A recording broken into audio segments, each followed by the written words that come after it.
ก็สบายดีเนาะมื้อนี้ก็เขาผู้เขาปลา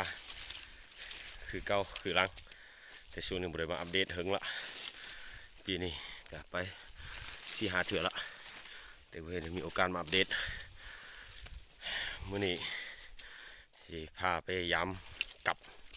หลังจากซื้อมื้อวานนี่ซื้อหางอ้อยเอาไว้ตอนนี้กำลังขึ้นภูมาไปเบิ่งน้ำเดียวว่ามื้อนี้จะได้โตบ่หรือแนวใดเนาะเจอกันเส้นทางก็ประมาณนี้เส้นทางเลาะป่า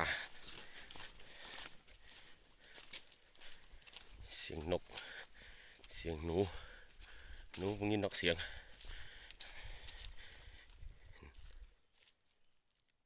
ตัวเล่นหรือว่ากระแตกำลังเหาะส่งเสียงไกลๆแถวหางอ้อยเบิ่งมันจะได้ตัวป่ะเบิ่งเดี๋ยวสวงนี่เป็นสวงมะกอเนาะกอล้นมืดละมากเดี๋ยวที่กาบมันกินหมดละ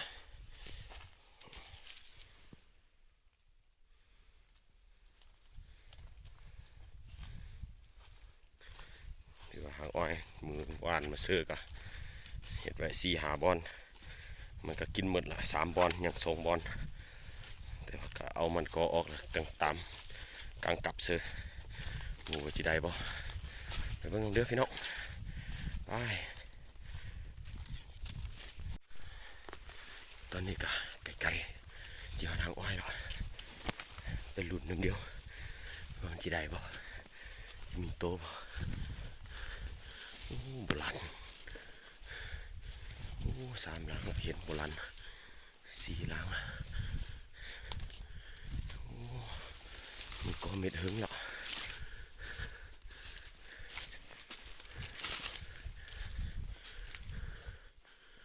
โบราณจักหลัง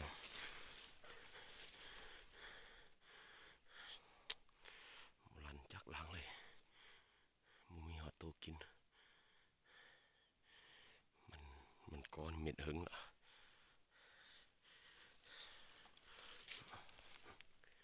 ไม่น้อยกินเลย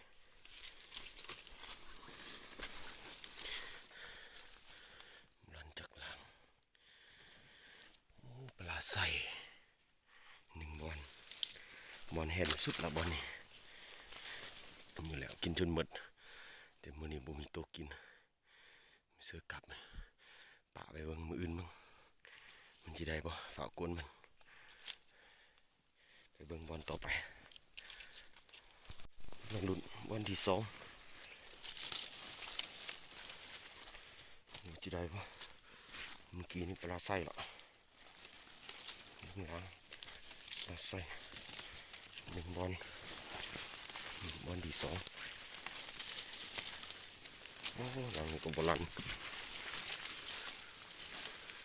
มีตัวบอลเดี๋ยวนู้นหายได้อยู่1 บัก 2 บักยังอีกหลังหนึ่งอยู่หันหมูตกไปกี่เดือนกุดกันโอ้ขาดนะโอ้หนักได้ด้วย3 บักโอเคได้เรื่อง3 ตัวที่ว่ายังเก่าเกมอยู่ในเรื่องเสือ4 หลังได้3 ตัวที่ว่ายังโอเคผลงานตื่นเดียวเป็นอะไรแอนเปิดโบราณจากหลังหมดก่อนเลยมันก็หมดแต่หมดว่ามันบุกินมันบุเขาโอ้ได้1 ตัว 4 หลัง5 หลังใน1 ตัว1 ตัวก็เอามันมิดมันก็กินจนหมดใน1 ตัวหนูหน่อยโอเคมือหน้าลุ้นมือว่านเนาะมาเห็นทางเสือทางมาเลยมันมากับเย็บได้บ่หรือว่าจังไดกับเย็บอยู่ไซโอ้หลันเป่ากับเย็บหลันเป่ามีตัวมาอยู่มีตัวมาแต่ว่าหลันเป่ากลางไว้อีกมือหน้าล่างถัดมาโอ้หมุนเลยมีตัวกินมีตัวกินมีตัวกินก่อนหนูหน่อยหรอกน่าจะเป็นตุ่มเย็นลักษณะนี้กินลักษณะนี้หอยเยอะปะนี่สงสัยอาจจะเป็นเย็นเรือพวกขี้ไว้ขันจรนี่มันจะกินแต่ตับแต่เครื่องในแต่อันนี้สงสัยจะเป็นเงินเมืองนี้นะโอ้มีแหวแล้วเสือแหวขี้นกเมื่อกลางสีอีกล้างต่อไปกับเย็บ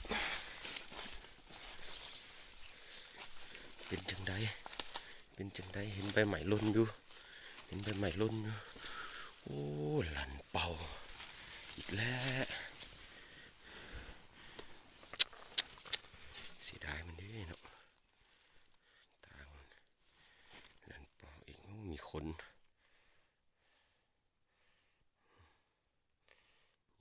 หน่อยหลุนเดียว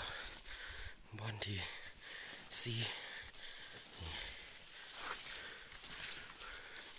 โอ้มีโตอยู่นั่นโอ้บักลิน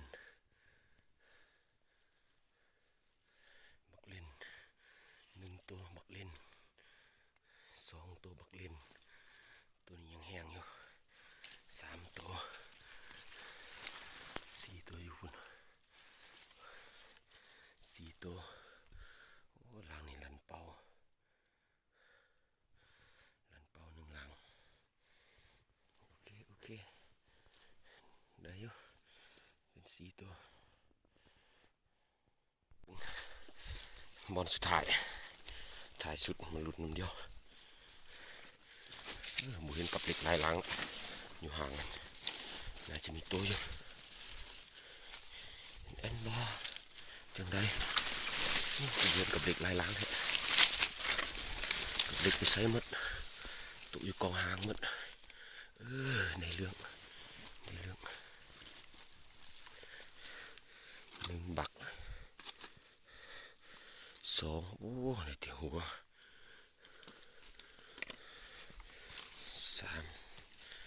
3 บักโอ้บักนี่ก็ถึงเจาะยาง4 บักโอ้บักของแท้อยู่หันของแท้บักใหญ่เตะตายแล้วยังบุตายใส่สงขาหนูทองบาดบักบาดโอ้คักเนี่ยดินเร็วเหยียบ1ได้พ้นวันนี้นะคักเดี๋ยวจะนายกลับไปหอดเทียงจังสรุปเบิ่งว่าได้จากตัวแท้โอเคได้เรื่องตาเอมาเบิ่งได้กี่ตัว1 ตัว2 ตัว N ผัก 1ตัว สอง 2ตัว สาม 3ตัว4ตัว ห้า 5ตัว อันนี้ตัวที่หกมาน่ะ ตัวที่6อยู่นี้ โป้ตัวน้อยๆตัวที่หกน่ะ ตัวที่7อยู่นี่ใส่สะ โอ้โหใส่สะเลย ตัวที่8 ตัวที่แปดเท่าไหร่แล้วจ้ะตัวนี้เน็ตใส่ตลาดไปเล ตัวย ที่8ตัวที่9เล่นตัวที่10ตัวหนูแต่ว่าตัวที่11ตัวของแท้N ปาติโท ตัวที่11หนูทองวาดดอกวาดตัวที่12 โอ้ได้หลายแท้ เล่น12 ปักเล่น ได้12ตัวนี้ได้บ่แม่นนะ ตัวนี้บอแมนตัวนี้บอแมนตัวนี้เป็นอัน ซื้อบ้าไปเบิ่ง มันอ๋อ ได้12ตัวปากอันนี้ ตัวนี้มันกินนั่นเด้อ ฮะ เดี๋ยว อันนี้ ตัวนี้ ตัวนี้ อัลโหล ตัวนี้ บาย เอาบ้า นี่ กินนั่นเลยวะ ทางบ้านนี่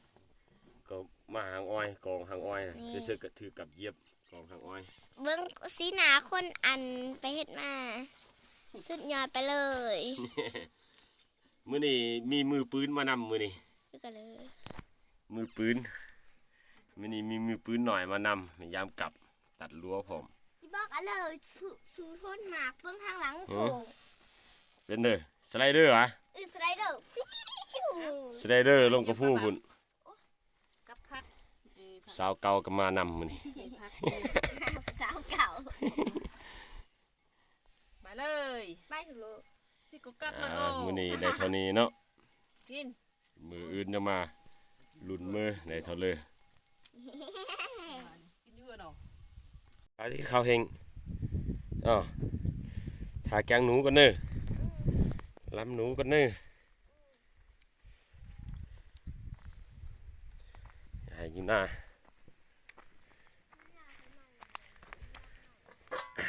แกง